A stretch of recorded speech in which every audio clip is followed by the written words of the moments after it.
मैं सिमरन और आप देख रहे हैं AP24 न्यूज। अब वक्त हो गया है फास्ट से भी फास्ट खबरों का।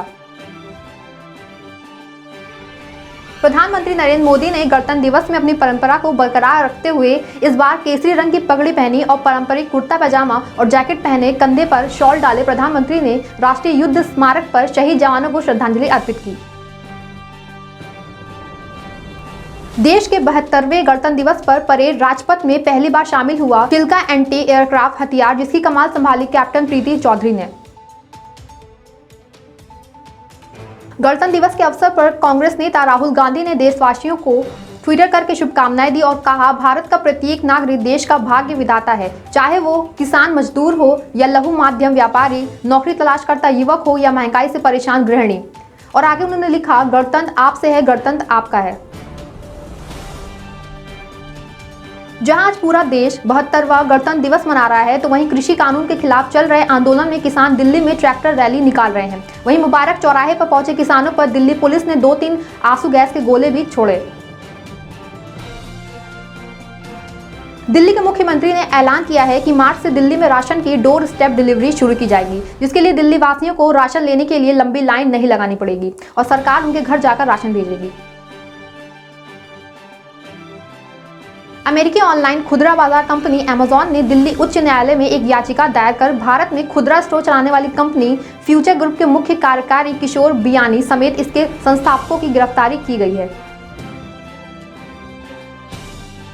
गणतंत्र दिवस के 72वें मौके पर उत्तर प्रदेश के मुख्यमंत्री योगी आदित्यनाथ ने अपने आवास पर तिरंगा फहराया और कहा, महिला पुरुष के बीच लिंग के आधार पर होने वाले भेदभाव या जाति, मजहब, क्षेत्र और भाषा के आधार पर किसी भी प्रकार का भेदभाव हो, भारत के संविधान में कभी भी इस प्रकार की विकृति को कोई भी महत्व नहीं दिया गया है।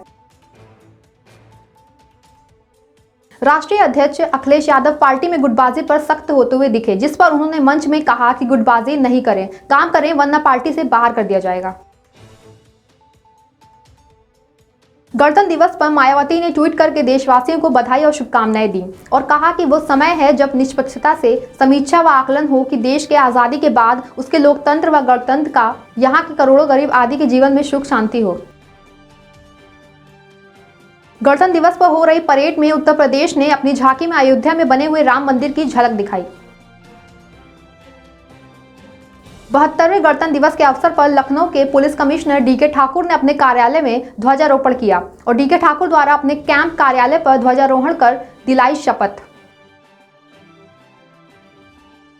गणतंत्र दिवस के दिन धनीपुर पर ध्वजारोहण के बाद मस्जिद के लिए सांकेतिक रूप से शिलान्यास किया गया, जिसके लिए उत्तर प्रदेश के सुन्नी वक्ता सेंट्रल बोर्ड के अध्यक्ष मुजफ्फर फारूकी सदस्यों ने सबसे पहले पौधारोपण किया और फिर ध्वजारोहण किया। लखनऊ के गोमती नगर नगर विस्तार सदर तहसील में किसानों के समर्थन में उतरे समाजवादी पार्टी के कार्यकर्ताओं ने किया प्रदर्शन, जिसके चलते पुलिस ने उन पर लाठीचार्ज किया। उत्तर प्रदेश के भदोही जिले में एक बड़ा हादसा हुआ है। पहले से खड़े कंटेनर में पीछे से शव को ले जा रही एम्बुलेंस भिड़ गई, जिसमें मौके पर ही एम्बुलेंस में बैठे 5 लोगों की मौत हो गई। सूचना मिलते ही पुलिस मौके पर पहुंची और शवों को कब्जे में लेकर जांच शुरू कर दी। बिहार के विधानसभा के पूर्व विधायक कुंती देवी को उम्र कैद की सजा सुनाई गई। आपको बता दें कि ये चर्चित सुमारिक यादव हत्याकांड में दोषी पाए गए थे। अखिलेश यादव ने सपा की ओर से दिल्ली में चल रहे किसानों के आंदोलन के समर्थन में ट्रैक्टर रैली निकालने की घोषणा की थी। वहीं पुलिस प्रशासन ने रैली को किसी भी कीमत पर रोकने के लिए धारा 144 का हवाला देते हुए पूरी तैयारी कर रखी है। मंगलवार की सुबह सपा के नेता एवं पूर्व सांसद रमाकांत के आवास पर कार्यकर्ताओं की भीड़ जुटना शुरू हो गई।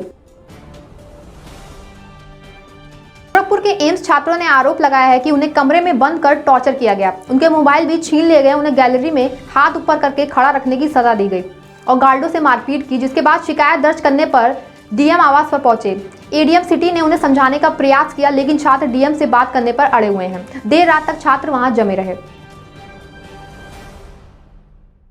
हिमाचल प्रदेश के जिला कुल्लू में एक कमरे में अचानक आग लगने से अकेला सो रहा एक बुजुर्ग जिंदा जल गया, जिसकी उम्र 42 वर्ष बताई जा रही है। सूचना मिलते ही दमकल विभाग के कर्मचारी मौके पर पहुंचे।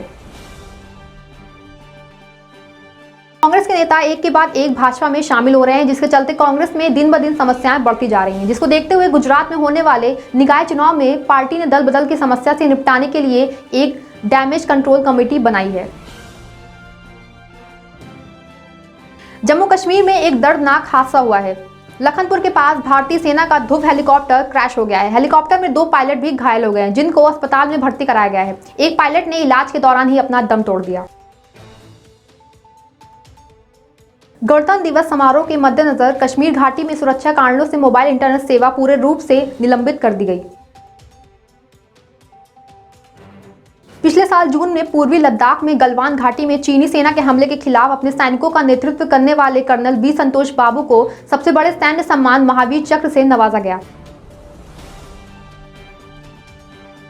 भारत में उत्तरी भाग में ठंड का प्रकोप बहुत ज्यादा बढ़ गया है, जिसके चलते हिमाचल प्रदेश के कल्पा और मनाली में सोमवार को तापमान शून्य से नीचे बरकरार रहा, जिसके चलते मौसम विभाग ने कहा है कि दिल्ली में शीतलहर का एक और दौर चल रहा है। अगले 2 से 3 दिन तक तापमान 4 डिग्री सेल्सियस और नीचे गिरने की आशंका है। कोरोना वायरस संक्रमण में जून के बाद पहली बार कोरोना के 9,102 नए मामले सामने आए हैं। वहीं 117 लोगों ने इस खतरे की वजह से अपनी जान गंवाई है। गणतंत्र दिवस को खास बनाते हुए गूगल ने अपना डूडल बनाकर भारत देशवासियों को शुभकामनाएं दी।